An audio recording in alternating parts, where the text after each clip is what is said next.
Good evening and thanks for joining us.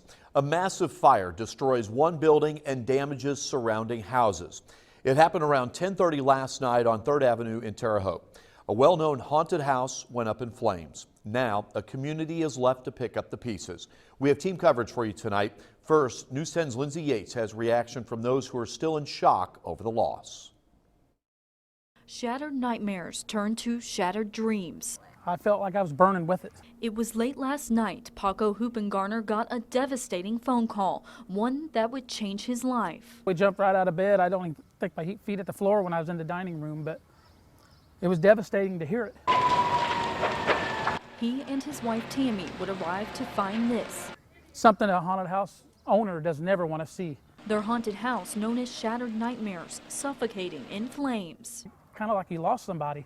They would look on. I wanted to see it till the last flame pretty much went out. And so would neighbors. We saw the smoke and how big it was, and I mean, my heart was racing. The fire damaged 6 other houses on 3rd Avenue. The side of it got melted, I believe like the back of it, and there's a lot of discoloration. But luckily, no one was injured. As for the Hoopengarners, the business they spent the last 5 years building crumbled to the ground in just a matter of hours. I really put a lot of heart and soul into it. I mean, when I wasn't working, I was here till 11, 12 o'clock at night. The building and the props inside, a total loss, costing upwards of $30,000, but more than the money. This was our home.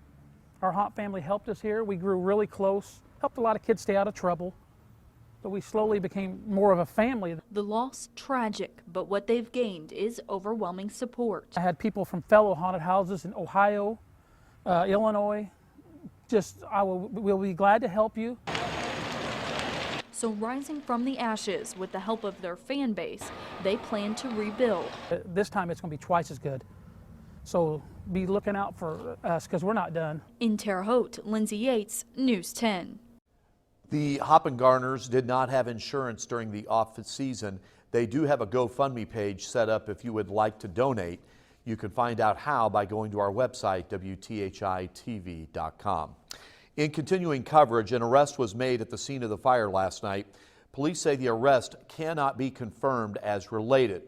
News 10's Sarah Schaefer has more on the investigation into the fire.